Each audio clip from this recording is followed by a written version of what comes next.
పౌర్ణమి సందర్భంగా ఈరోజు గురువులకి అలాగే పిల్లల తాలూకా తల్లిదండ్రులకి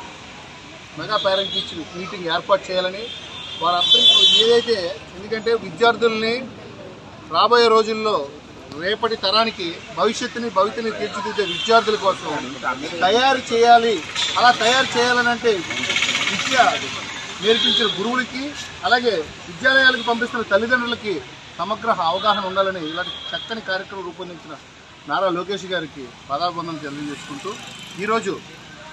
గతంలో చూసుకుంటే 5 సంవత్సరాల్లోని విద్యను అభ్యసించి వచ్చి పాఠశాలలు బయటపడిన తర్వాత ఉద్యోగాలు లేక పక్క రాష్ట్రాలకి వెళ్ళిపోయే దుస్థితి. కానీ ఈరోజు ఎన్నో ఐటీ రంగాల్లో కానివ్వండి, సాఫ్ట్వేర్ రంగాలు కానివ్వండి, వాటన్నిటికి కూడా ఈరోజు ఎంప్లాయ్మెంట్ మా దగ్గర ఉంది, విద్యార్థులు మీరు తయారు చేసి ఇవ్వండి అని చెప్పేసి తల్లిదండ్రులకి చెప్పేందుకు ఈరోజు ఈ విధంగా కార్యక్రమం ఏర్పాటు చేసి విద్యార్థుల్ని మీరు చదివించి పాఠశాలల బయట ఉత్తమ డిగ్రీ హోల్డర్గా పంపిస్తే వారందరికీ కూడా ఎంప్లాయ్మెంట్ ఇవ్వడంలో మేము సిద్ధంగా ఉన్నామని చెప్పేసి ఈరోజు ఈ చక్కని కార్యక్రమం ఏర్పాటు చేసి ఎప్పటి నుంచే, ఎందుకంటే ప్రతి ఒక్క విద్యార్థిని కూడా ఒక వైద్యులుగా తయారు చేయాలనేసి విద్యాలయాల నుంచే నారా లోకేష్ గారు పర్యవేక్షించడం జరిగింది. ప్రతిదీ కూడా ఈవెన్ వాష్రూమ్స్, టాయిలెట్స్ కానివ్వండి, అలాగే స్కూల్ యూనిఫామ్స్ కానివ్వండి, వాళ్ళు తినే తిండి ఏవైతే ఉందో సన్నబియ్యం, గతంలో సన్నబియ్యం ఇస్తామో సన్నాసి ప్రగల్గా పలికి అవన్నీ కూడా పక్కదారులు పట్టి